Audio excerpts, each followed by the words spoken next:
My mom, aunt, and both sisters had breast cancer. My aunt died of it in our home when I was 5 years old. I still remember that day, the screaming and the crying that went on. It would set in motion for me a lifetime of trying to figure out how do I avoid that mess. When you've seen somebody up close and personal go through the ravages of chemo and radiation and all of the many things that happen to you once you are diagnosed with cancer, it really sets up this pattern of trying to figure out, what can I do differently?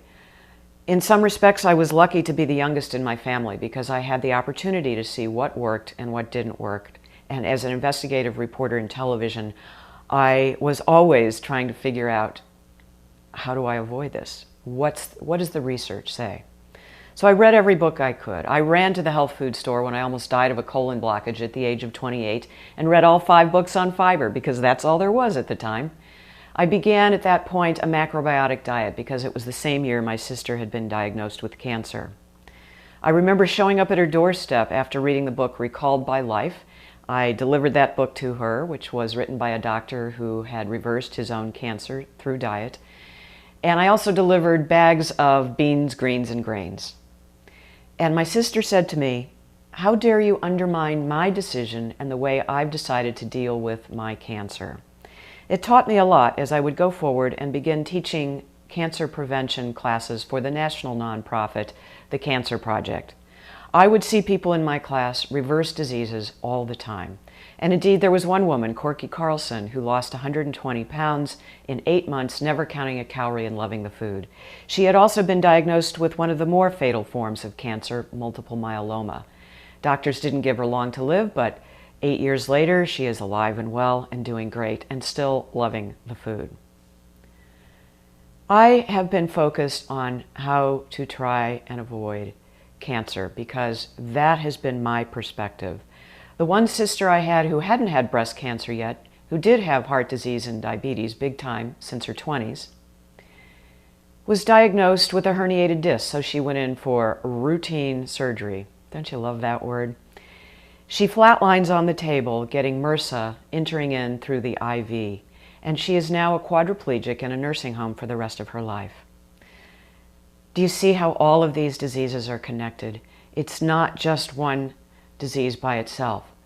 The other sister, who has had breast cancer 3 times, breastfed 4 children 6 months each, and that still wasn't enough to defeat or avoid breast cancer. As you can tell, I'm feeling like I'm a pretty marked woman.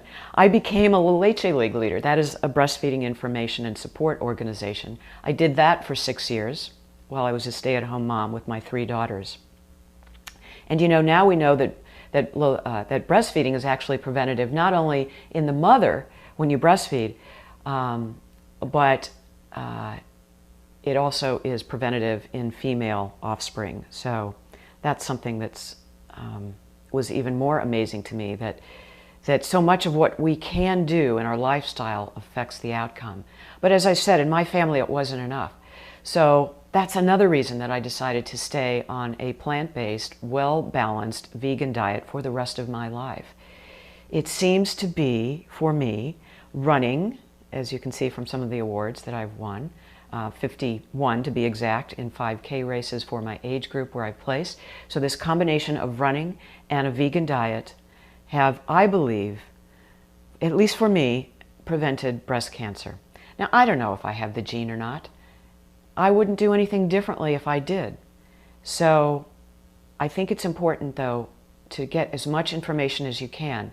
And unfortunately, the stories like with Angelina Jolie doing prophylactic mastectomies because of her family history give so much attention to that as being a solution. I can only wonder, and you certainly can't judge for anybody else how they make a decision, but I can only wonder how many people will opt for having their breasts removed as opposed to something so much simpler and easier than changing your diet.